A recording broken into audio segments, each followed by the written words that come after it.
해법을 찾는 토론 이슈앤 직설 시작하겠습니다. 미 연준이 사상 초유의 4회 연속 자이언트 스텝을 밟았습니다. 이제 미국의 기준금리는 최근 15년 새 최고 수준까지 높아졌죠. 그런데 이런 고강도 긴축에도 미국의 인플레이션은 여전해서 물가는 못 잡고 경기만 잡는 것 아니냐는 우려도 나오고 있습니다. 여기에 우리와 기준금리 격차가 더 벌어지면서 금융시장이 불안해지진 않을지도 걱정인데요. 그러면 11월 FOMC의 결과와 이후 전망까지 두루 짚어보겠습니다.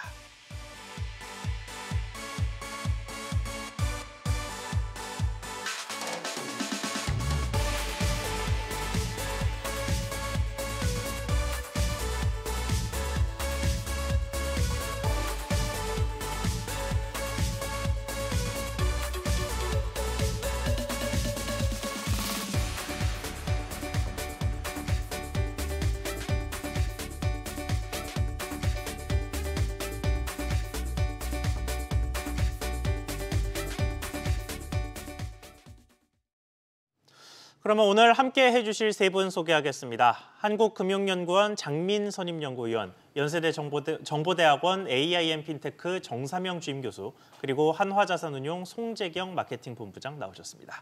안녕하십니까? 안녕하세요. 일단 이번 인상 소식부터 짚고 가야겠죠. 11월 FOMC가 열리기 한참 전부터 연준이 기준금리를 0.75%포인트 올릴 것이라는 전망이 지배적이었는데 그대로 일단 인상이 이루어졌습니다. 장민 연구원님, 이번 인상 어떻게 보셨는지 먼저 설명을 좀 해주시죠. 네, 이번 인사가 말씀하신 대로 시장의 기대대로였고요. 경제 상황을 살펴보면 어쩔 수 없었다고 생각합니다. 일단 수요 측면에서 보면 그 물가를 일단 먼저 보면요. CPI가 아까 말씀하신 것처럼 8.2%였고 근원이 6.6%거든요. 이건 그 연준의 물가 목표 2%를 엄청 훨씬 상회하고 있는 거고요. 그렇죠. 예, 그게 40년 내 최고치입니다. 그리고 이제 수요 측면에서는 노동 시장이 굉장히 좋고요. 그리고 소비도 지금 굉장히 강세를 유지하고 있습니다. 이런데 이제 공급을 또 보면 공급은 지금 이제 유가가 생산 감소, 감산 얘기가 나오고 있고요. 또 겨울로 다가오면서 유가라든지 천연가스의 공급 줄어들지만 이제 수요가 늘고 있는 이런 상황이 될 걸로 보고 있고 또 미국과 중국과의 관계라든지 우크라이나와 러시아의 전쟁 이런 것들이 계속 진행 중이기 때문에 공급 측면에서도 물가 상승 압력이 높을 겁니다. 이런 경우는 연준은 공급 쪽은 어떻게 할 수가 없으니까 수요 측면에서 압력을 줄여야 되는 거죠. 그러려면 금리를 올릴 수밖에 없고요. 또 연준의 입장에서 본다면 금리 인상이 실기에서 좀 상당히 경기에 부담을 주는 측면이 있습니다. 예. 이런 상황이라면 일단은 이런 상황에서 이제 물가도 못 잡으면 정말 연준의 신뢰성 측면에서 굉장한 문제가 생기는 거거든요. 이런 측면에서 볼 때 이번에 연준은 75bp 인상을 할 수밖에 없다 이렇게 생각합니다. 네. 알겠습니다. 다른 분들 견해도 좀 들어보겠습니다. 정삼영 교수님은 어떻게 보셨습니까? 재미있었던 게요. 처음에 페드가 이제 성명을 발표했을 때, 결과 발표했을 때는 올랐어요. 그 주식 시장이 그렇죠. 좀 반응을 잘하더라고요. 근데 곧 이어서 이제 그 파월 의장이 기자회견 하고 나서, 그러니까 하면서부터 이제 그분이 기대했던 것보다 굉장히 매파적으로 말씀을 하시더라고요. 그래서 2% 그 목표 물가를 아직도 고집하고 있고, 제가 보기에 아주 강하게 고집하고 있고, 그것도 그다음에 그때까지는 어쩔 수 없다, 고통을 감내해야 된다 같은 얘기를 반복하는 거를 보고 잠깐 그런 얘기가 비쳤어요. 곧 다음번 혹은 그 다음번쯤에 속도 조절이 있을 수 있을 것 같다 하는 것 때문에 사람들이 처음에 기대를 하다가 이제 그 다음에 이제 속도 조절보다도 더 사람들이 타격을 받은 게 심리적으로 장기간 고물가를 그러니까 고금리를 유지할 것 같다. 상당 기간 그게 2년이건 3년이건 말씀을 안 하셨는데 그런 뉘앙스가 있는 바람에 시장에서 이제 좀 아주 급락을 했죠. 나스닥은 한 3% 이상 빠졌고 다우도 많이 빠졌고 해가지고 급락을 했는데 그러니까 경기 둔화가 상당 기간 불가피할 것 같다 하는 그런 이제 사람들의 기대 심리가 생기기 시작한 것 같아요. 내년하고 내후년 경기 둔화를 감내해야 될 것 같다. 그런데 어떻게 생각해 보면 그 파월 의장의 입장에서는 스텝 꼬이지 않기 위해서 지금 장 연구위원 말씀하신 것처럼 그동안 자기가 해왔던 그 기조를 계속 유지를 하겠다. 그러면서 이제 말하는 사람들은 폴 볼커 의장하고도 비교를 하고 그때 뭐 1970년대, 80년대 뭐 그때의 실수, 볼커 의장의 실수를 이제 반복하지 않으려고 이거를 고집하고 있다. 그런 말도 하고 있고. 아무튼 상당 기간은 조금 더 지켜봐야지 그 연준에 뭐 좀 이따 말씀하실 텐데 뭐 피봇이 시기가 어쩌고 저쩌고 그런 얘기들을 하고 있는데 조금 더 시간이 걸릴 것 같다 하는 게 아무튼 어제의 결론인 것 같습니다.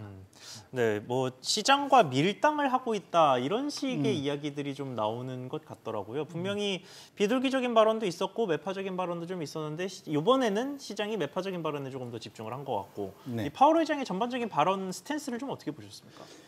그러니까 전반적으로 그러니까 병 주고 약 주고를 다 했긴 했는데 예. 시장이 기대했던 지난 10월 한 달 동안 미국의 S&P가 한 8% 이상 올랐지 않습니까? 네. 가장 큰 기대는 연준이 피봇할 거다.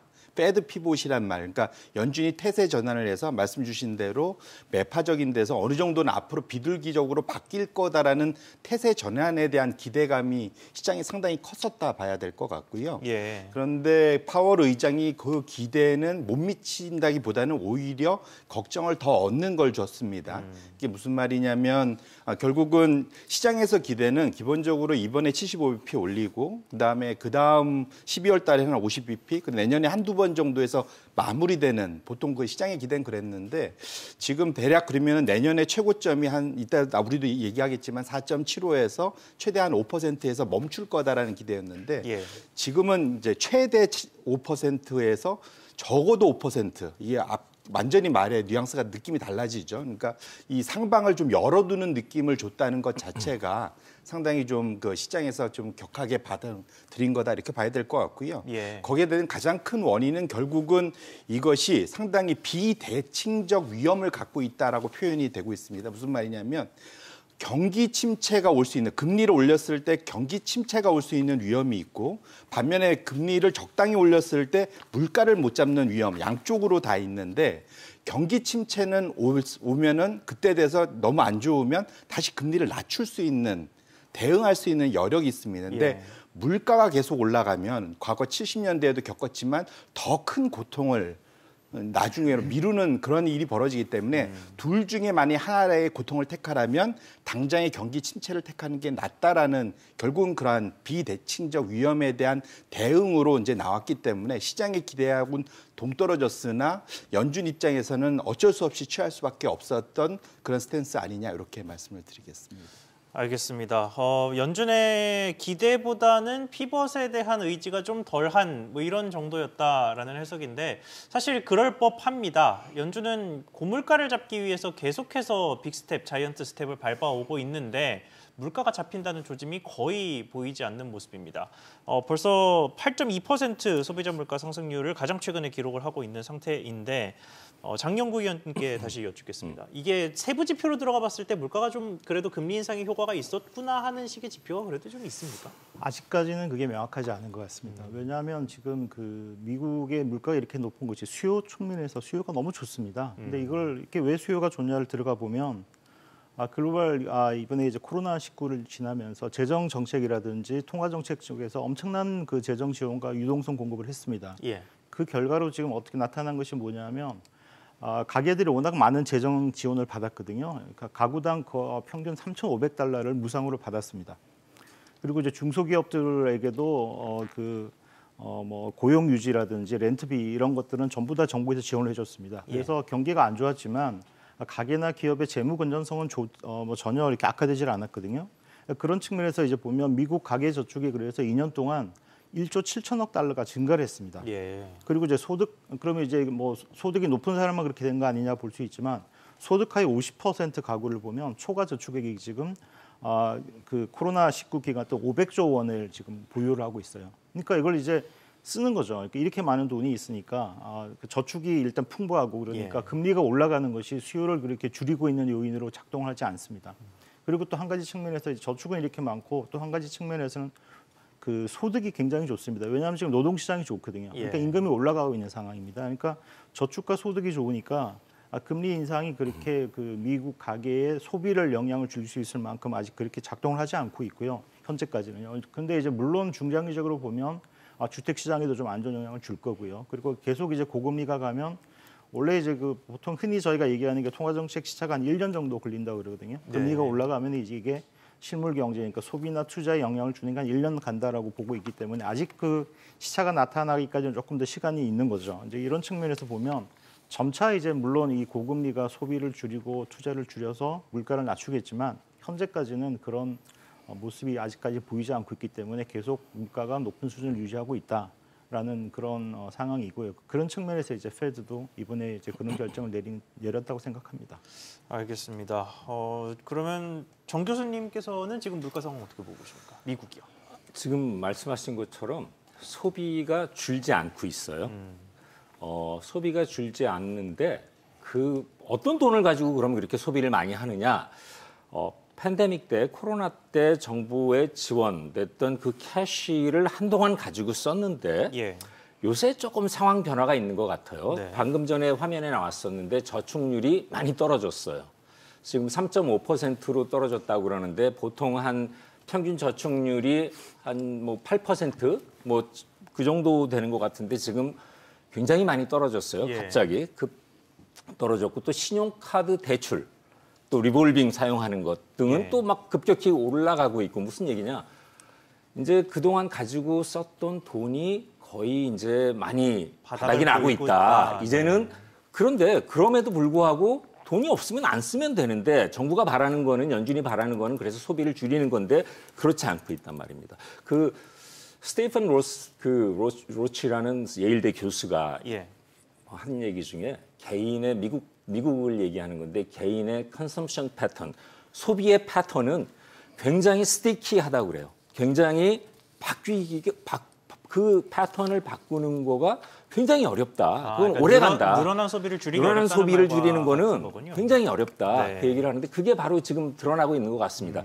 카드를 사용하고 빚을 내서라도 지금 소비를 하고 있어요. 지금 그런 것들이 점점 이제 지금 부각이 되고 있는데 대출 저렇게 늘어나고 있고 또 하나 또 눈여겨봐야 될 게 그 실질 소매 판매라는 그 그래프가 있는데요. 예. 미국의 실질 소매 판매를 보면은 최근에 지난달은 그게 마이너스로 빠져버렸어요. 항상 계속 상승을 하다가 최근에 마이너스로 빠졌는데 결국은 실질적인 소비가 조금 줄었다. 조금 그런 증세가 나타나고 있는 것 같습니다. 그리고 뭐 말씀하신 것처럼 그 미국의 주택 경기 뭐 지금 아주 안 좋아지고 있다. 올 연초 10달 전에 비해 가지고 지금 주택 경기 지수가 반토막이 났어요. 보니까. 예. 반토막이 난 38이 됐는데 50을 기준으로 50 이상이면은 주택 시장이 좀 좋다고 보는 거고 50 미만이면은 안 좋다고 하는데 지금 한 10달 만에 지금 굉장히 많이 빠졌어요. 이런 것들을 볼 때 지금 당장 나타나고 있는 건 아닌데 그래가지고 이제 물가가 잡히고 있다 뭐 그렇게 얘기할 수는 없지만은 어느 정도 징조는 나타나고 있다.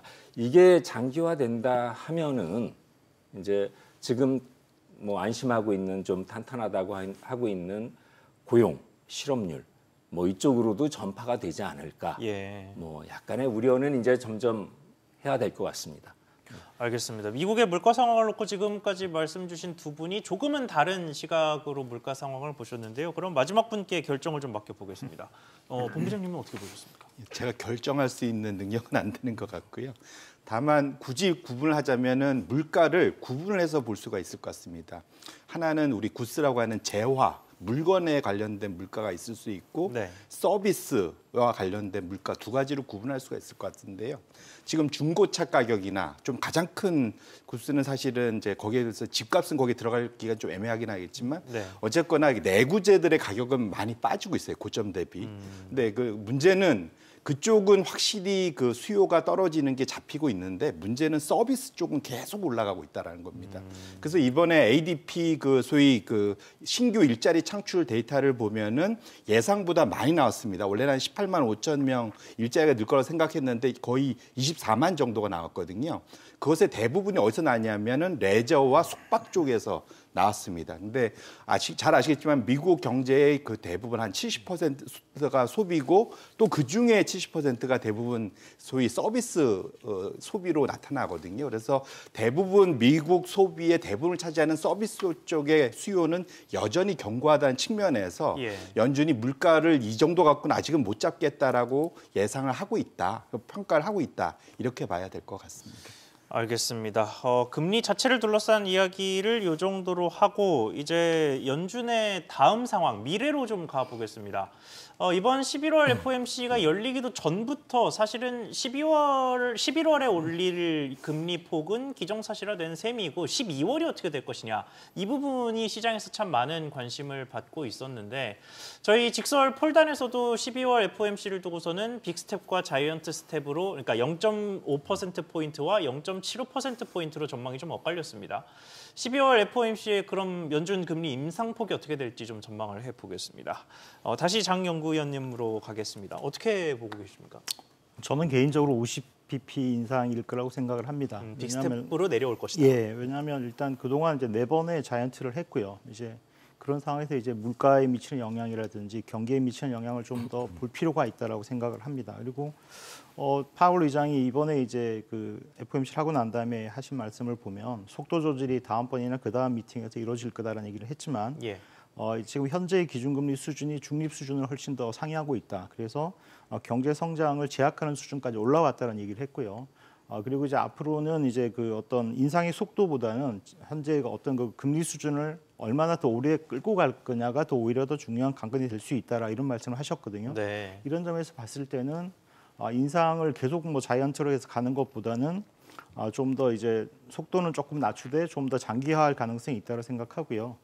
그리고 이제 미국 노동시장에서 아까 얘기가 나왔는데 물론 이제 노동시장이 굉장히 좋은 그런 숫자가 나오고 있습니다. 근데 이걸 어떻게 봐야 될 건지를 봤을 때 단순히 이제 노동의 구인 수요가 많다 이것보다는 그동안 팬데믹 때문에 이제 미국 시장으로 들어오지 못한 노동 인구들이 굉장히 많습니다. 비자를 못 받아서 가령 이제 저임금 노동자라든지 3D 잡에서 주로 이제 멕시코 쪽에서 많이 오고 이런 분들이 있는데 그런 분들의 비자가 한 100만 개 정도가 연간 이렇게 안 나오고 있다고 그러거든요. 그러니까 이게 경기가 정말 엄청나게 좋아서 노동 수요가 지금 공급이 수요를 못 따르느냐라고 볼지 아니면은 그동안 들어오지 못한 인구가 있기 때문에 노동력이 있기 때문에 이거를 이제 못 채우기 때문에 그런 노동 통계에서 어떤 약간의 착시 현상이 보일 수도 있는 거거든요.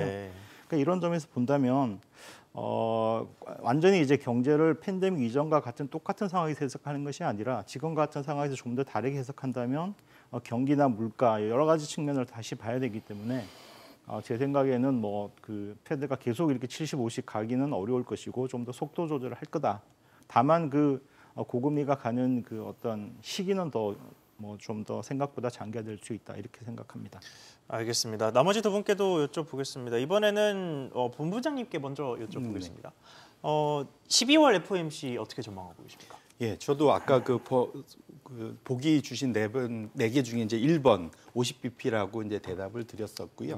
사실 이것은 시장의 컨센서스입니다. 근데 그 시장의 컨센서스를 누가 만들어줬냐면 그 연준의 그 FOMC에서 이 보팅을 하는 소위 이제 점도표 상에 나타나 있는 거고요. 그러니까 어찌 보면 저는 연준 위원들의 의견을 좀 따라갔다 이렇게 보시면 될 것 같습니다. 근데 다만 시장의 기대는 아까 우리 장 박사님께서도 잘 설명해 주셨지만 여기서 이제 한두 번 하고 멈추는 거 내지는 오히려 이제 떨어지는 걸 기대를 했었는데 그러긴 좀 쉬워 보이지 않고 이번에 이번에 파월 의장이 얘기한 대로 누적적인 효과를 보겠다라는 거가 첫 번째거든요. 그다음에 두 번째로는 이제 위를 상방을 좀 열어두는 듯한 느낌의 이제 코멘트 이런 게 있었고 다만 또 이번에 그 중간 선거의 결과가 또 되게 중요할 것 같습니다. 이제 다음 주에 있을 텐데 지금 현재 상황으로는 아마 상원은 민주당이 그대로 다수, 그다음에 하원은 이제 공화당이 다수로 이제 바뀔 것 같은데 그러다 보면은 상대적으로는 상당한 좀 혼란 또 내지는 아까 그 소위 이제 이민 정책이나 이런 것을 또 공화당 쪽에서는 상당히 좀 보수적일 수 있어서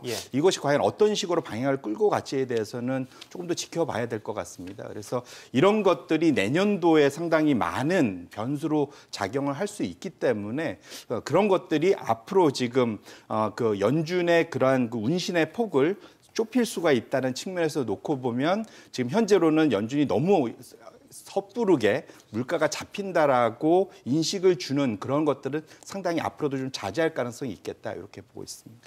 알겠습니다. 지금 두 전문가분께서 좀 장기적인 전망을 동시에 주고 계셔서 교수님께는 두 가지 질문을 동시에 드리겠습니다. 12월 FOMC에서 연준의 행보가 어떨 것이냐. 네. 그리고 조금 더 장기적으로 봤을 때 연준의 금리 인상이 멈추는 시점, 소위 피봇이라고 많이 부르죠. 그 멈추는 시점은 언제가 되고 그때 기준금리 상단은 어느 정도가 될 것이냐. 이 장단기 전망을 동시에 좀 여쭤보겠습니다. 일단 첫 번째 질문, 단기 12월에 저도 마찬가지입니다. 예. 여기 앉아있는 이 세 분은 똑같은 답을 한 것 같은데요. 네. 50bp 올릴 것이다. 자이언트를 5번 하는 건 너무 무리가 될 것이다. 자이언트 4번이라는 의미는 3% 올렸다는 거예요. 그렇죠. 그것도 뭐 중간중간 쉬면서 한 게 아니라 한꺼번에 3%가 올라간 건데 스트레스가 시장이 주는 스트레스가 너무 크다. 플러스 조금 더 이 시장의 반응을 볼 시간이 필요하다. 계속 자이언트로 가는 것보다는 그래서 한 템포 약간 줄여서 갈 것이다 해서 예. 50bp로 잡았고요. 근데 75bp, 50bp 그 기반에 깔려 있는 게 미국의 경기가 사실 기술적 그 리세션으로 들어간다 하는 얘기도 있었어요. 2번 연속 1분기, 2분기 GDP 성장률이 마이너스로 떨어져가지고 근데 3분기 성장률이 다시 올라왔어요. 예. 이제 마이너스를 탈출해가지고 그런 회복세도 있고 지금 말씀하신 것처럼 제일 좀 자신감이 고용에서 나오고 일자리 문제 고용에서 나오고 그래가지고 더 올릴 수 있는 여지가 있다 해서 그거 감안해가지고 50 아니면 75 계속 올라갈 것이다 했는데 두 번째 질문 그러면 언제까지 올릴 것이냐. 예. 비슷한 맥락에서 저는 답을 그렇게 했습니다. 저는 1분기 정도까지 그러니까 한 번 내지 2번 더 올리고 12월 지나고 내년 초에 한두 번 올리고 쉴 것이다. 저는 그렇게 보고 있습니다. 그러니까 상단이 그렇게 되면 얼마가 되느냐. 만약에 12월에 50bp를 올리면 4.5가 되죠. 그렇죠. 4.5가 돼서 그다음에는 제 생각에는 제 느낌에는 베이비 스텝 한 2번 할 것 같습니다. 그러면 0.5가 더 올라서 0.5가 더 오르겠죠. 네네. 그러면은 뭐 4.75에서 5 정도에서 아마도 파월 의장이 얘기한 것 중에 제일 강조한 것 중에 오랜 기간 고통을 감내해야 될 것이다 하는 얘기를 몇 번을 했는데요. 예. 그 얘기는 고금리 상태를 오랜 기간 유지할 것이다. 피봇의 의미를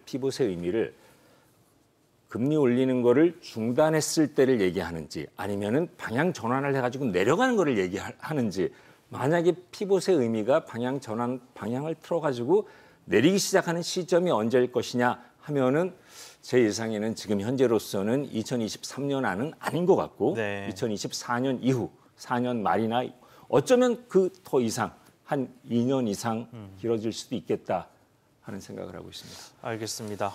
미리 말씀을 좀 드리면 정사면 교수님은 내년 1분기를 금리 인상이 멈추는 시점으로 전망을 하셨고 그리고 송재경 센터장님이 2분기, 장민 연구위원님이 3분기 이렇게 전망을 하신 상태입니다.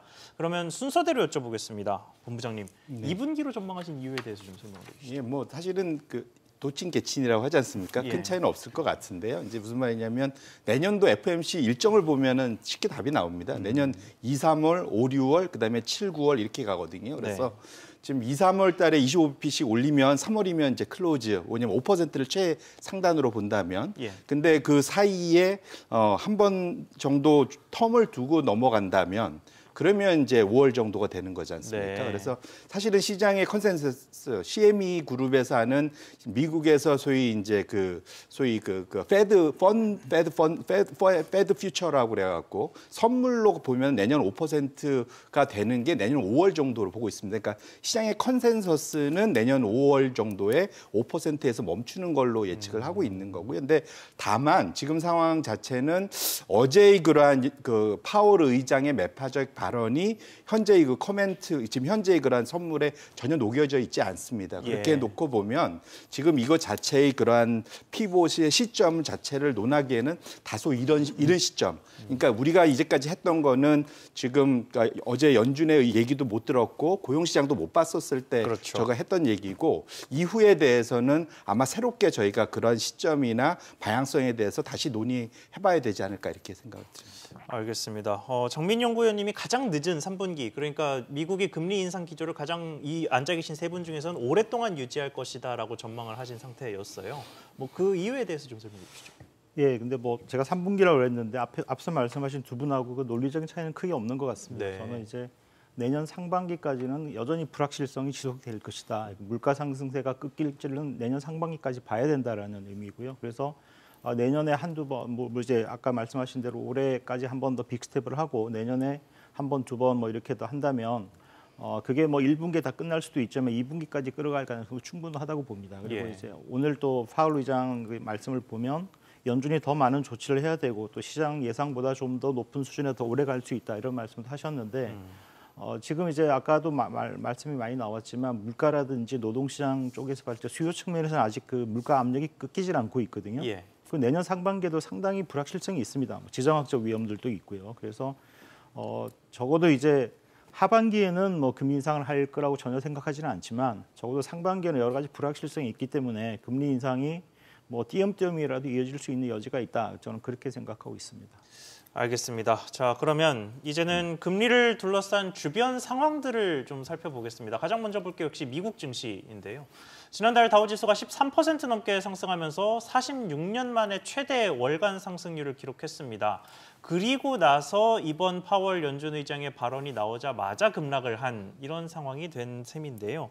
그러면 앞으로 증시가 어떻게 될 것인가 이 부분을 좀 짚어보겠습니다.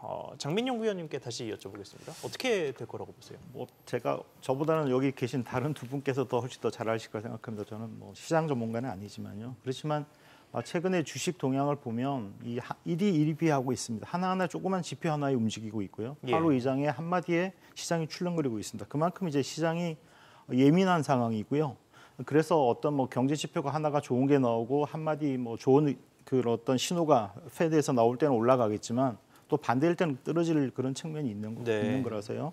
굉장히 불확실성이 크고 변동성이 클 거다라고 생각을 하고 다만 이제 거시 경제를 뭐 보는 저희 입장에서 본다면 뭐 중장기 뭐 적어도 내년까지 이렇게 증시가 좋아질 일이 있을까라는 거는 이제 저의 이제 거시 경제를 전문하는 입장에서 이제 그렇습니다. 왜냐하면 물가가 계속 올라가면서 금리는 계속 올라가고 있는 상황이고요. 내년에도 금리가 이렇게 내려오지는 않을 겁니다. 그럼 고금리가 지속이 되고 있는 것은 뭐 증시에 좋은 영향이 있을 수가 없고요.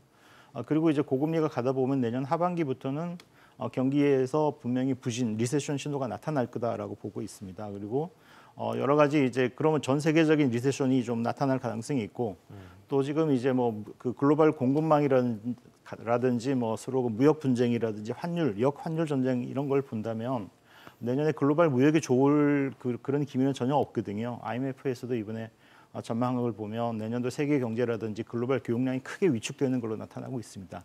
그러니까 이런 점에서 본다면 거시 경제적 입장에서는 증시가 뭐 순간순간에 뭐 조금씩 반등을 하고 떨어지고 하겠지만 기조적으로 내년 말까지 봤을 때 올라갈 수 있는 그런 힘이 있을까라는 생각을 하고 있습니다. 다만 뭐 거시경제 전문가의 그 주식 전망은 틀리기 때문에 자신 없습니다. 그러면 이제 주식 전문가들에게 같은 질문을 해보겠습니다. 정사면 교수님. 주식 전문가는 주식 전문가는 아니신데요. 그래도 어쨌든 앞으로 11월 FOMC 이후의 증시, 미국 증시 상황을 좀 어떻게 전망하고 계십니까? 다우존스가 10월에 14% 올랐다고 했잖아요. 연환산을 해보면 거의 한 170% 오른 거예요. 그렇죠. 반세기 만에 처음으로 그렇게 올랐다고 하더라고요. 너무 많이 올랐어요. 조정받는 게 증시 전문가건 아니건 그거는 자연스러운 거예요. 조정을 받아야 되고요. 한 달 동안 너무 많이 올랐고 거기에다가 이제 파월 의장이 조금 현실적인 얘기를 했기 때문에 한동안 오랫동안 우리가 고금리를 지탱해야 된다. 시장에서 바라는 거는요.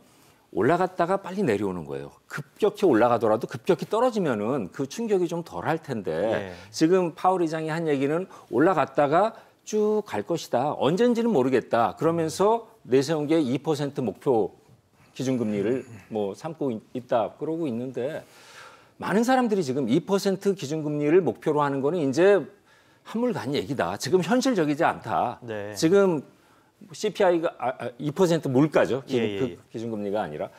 지금 그 물가가 8% 이상 나오고 있는데 4배가 나오고 있는데 2%를 고집한다는 얘기는 폴 볼커 시절에 지금 6년, 7년 걸려가지고 물가 잡았던 것처럼 그러면 그렇게 하자는 얘기냐. 그것보다 더 현실적으로 한 그거 반 정도라도 잡으면은 그때부터는 금리를 내릴 수 있다.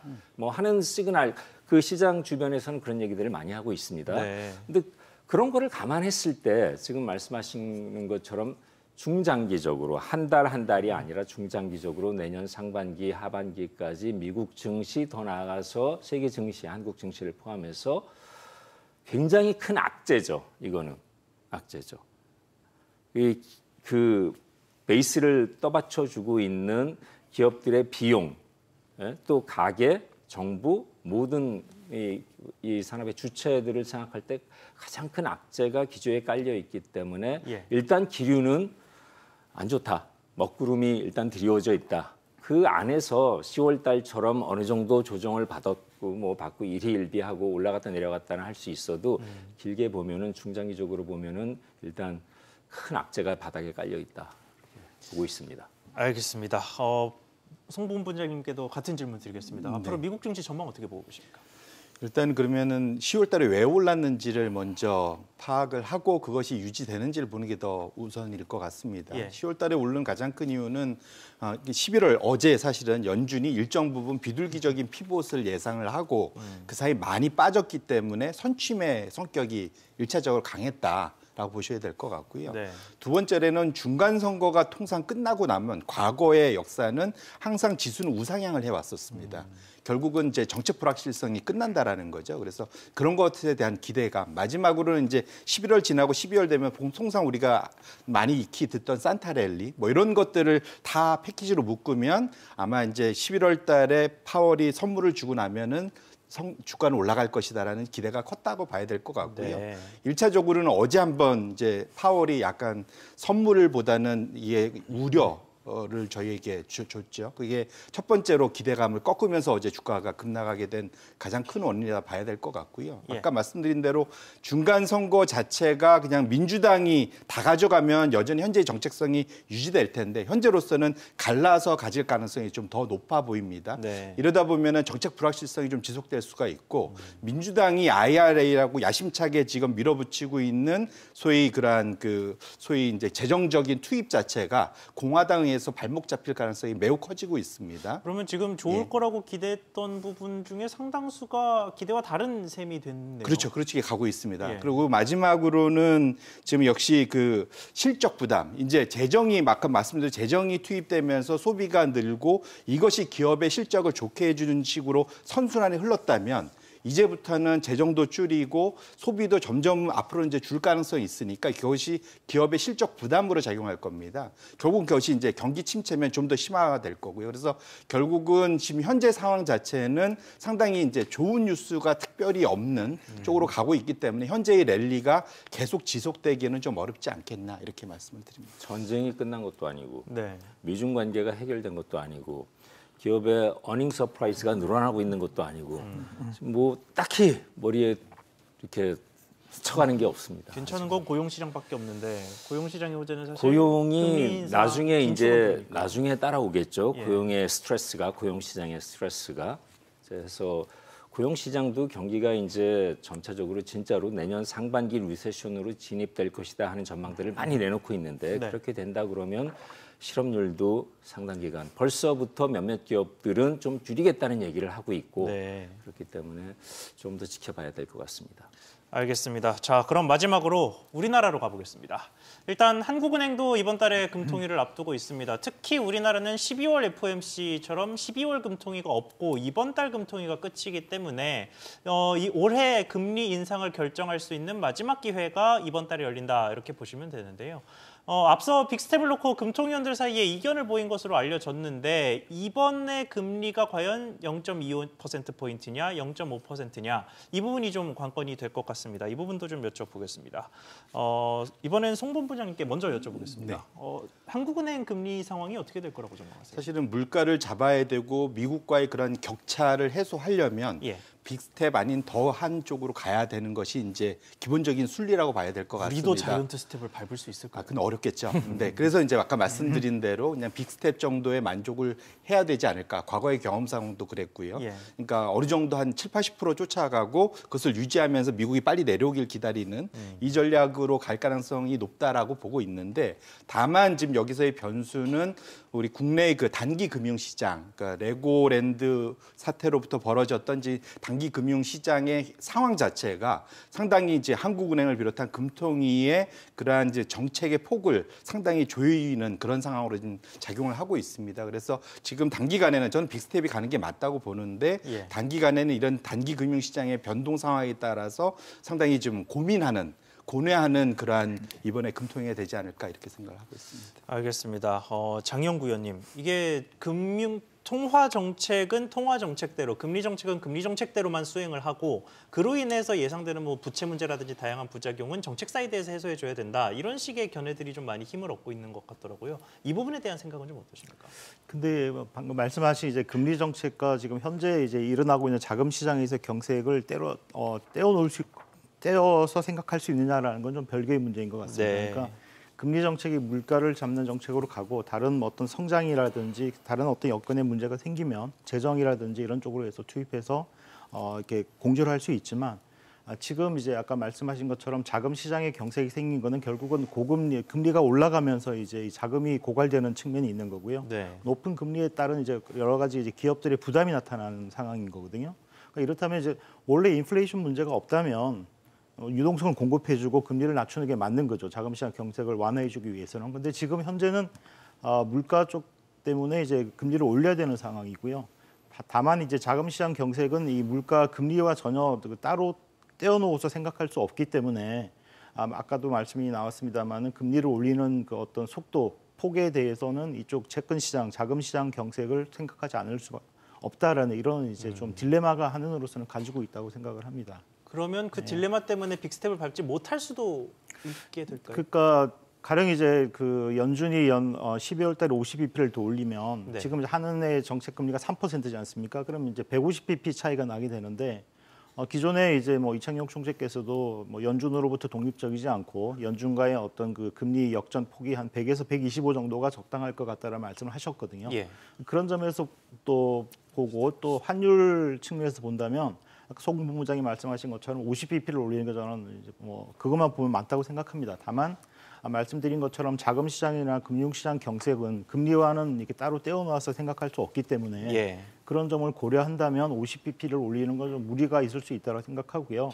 그리고 그 금리 정책이 어떻게 보면 시차를 가지고 경기와 물가에 영향을 주는데 내년도 전망이 그렇게 좋지는 않습니다. 내년도는 성장이 별로 좋을 것 같지 않고 반면에 또 물가는 좀 더 떨어질 거라 예상을 하고 있기 때문에 이렇게 뭐 계속 50을 이렇게 올려서 내년도 경제에 부담을 주는 상황까지 가기는 좀 어렵지 않을까 개인적으로는 그렇게 보고 있습니다.